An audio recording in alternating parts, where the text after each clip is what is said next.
दोस्तों मैं हूं विपिन यादव और आज सुनिए ज़रा ऐसा सवाल ग्रुप डी में पूछा गया था, देख लीजिए रेलवे ग्रुप डी में 30/10/2018 को। तो हम आज आपको ऐसे सवालों में झट से कैसे आप इसका सोल्यूशन निकाल सकते हैं इसके बारे में हम आपको बताएंगे। सोचिए कि जब ये सवाल आया होगा इकाई, दहाई, सैकड़ा, हजार, 10,000, लाख, मतलब 1,83,184 का वर्गमूल बनाना तो पसीना छोड़ा दिया होगा। बड़ा सेकंडों में इसको आप बना सकते हैं। हम इस सवाल पर तो आएंगे, ऐसे कई सारे सवाल बड़े बड़े संख्या को लेकर हम आए हैं जो 6 अंकों का है, जो जितने भी प्रीवियस क्वेश्चन पूछे गए हैं बहुत सारे सवाल हम आपके लिए लेकर आए हैं कि वर्गमूल बनाने के लिए। देख लीजिए 1,42,884 इसका वर्गमूल निकालना है। तो सारे सवाल को हम करेंगे, बड़ी बड़ी संख्याएं हैं अपने पास, लेकिन चलेंगे हम शुरू से, ठीक है। बने रहिएगा, भागी नहीं, बहुत आसानी से आप कर पाइएगा आज अगर आप सीख गए तो। दोस्तों सबसे पहले आइए सीखिए पहले सवाल से।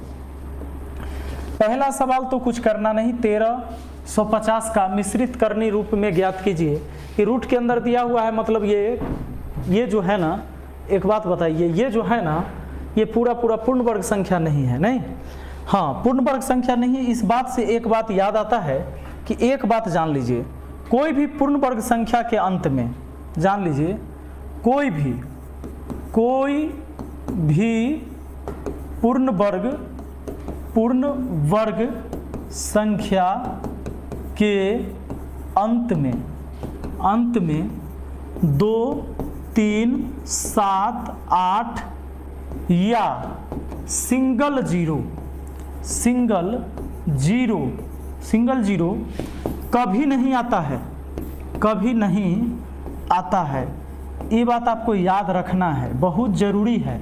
डायरेक्ट इससे सवाल पूछा जाएगा, ये बात अगर आपको याद है तो। 2, 3, 7, 8 या सिंगल जीरो कभी नहीं आता है किसके अंत में? कोई भी पूर्ण वर्ग संख्या। अच्छा, पूर्ण वर्ग किसको कहते हैं? जो किसी का वर्ग होगा।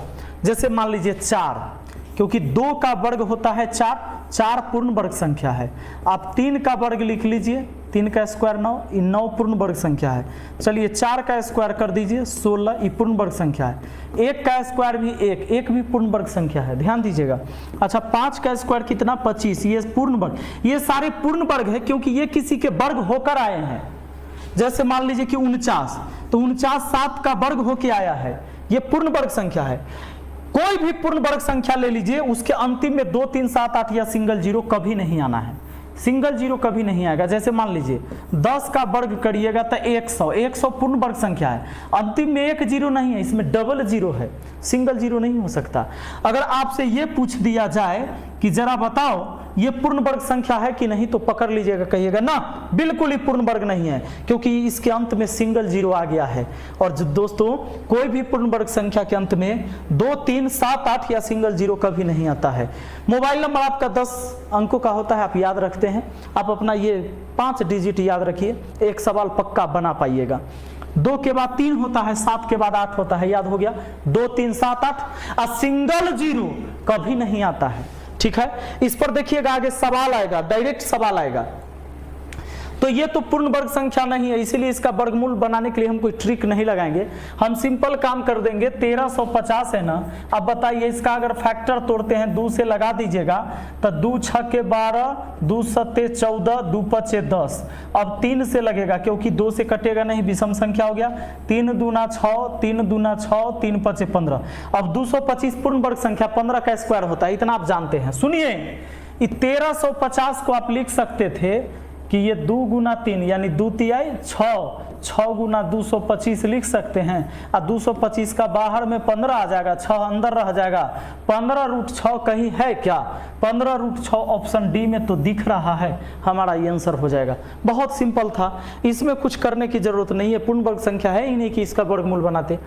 देखिए 2025 का मान क्या होगा? √2025, ऐसे 45 का स्क्वायर होता है। मुझे तो 50 तक याद है इसलिए मैंने बता दिया, लेकिन आपको नहीं याद होगा। तो अगर आपको 25 तक भी याद है ना, तो आप सारे सवाल बना लीजिएगा। देखिए √2025 ऐसे 45 होता है, लेकिन बनाने का तरीका क्या है दोस्तों? सबसे पहले वर्गमूल बनाने के लिए अंतिम के 2 अंक को छांट देना है, अंतिम के 2 अंक को छांट देना है, और 20 को देखना है, 20 के बारे में सोचना है कि किसका वर्ग करेंगे जो 20 आ जाए ना, तब 20 से कम रहे। सोचिए तो 4 का स्क्वायर 16 और 5 के स्क्वायर 25, तो ज्यादा हो गया 25, तो 4 के लीजिए, यानी 4 के वर्ग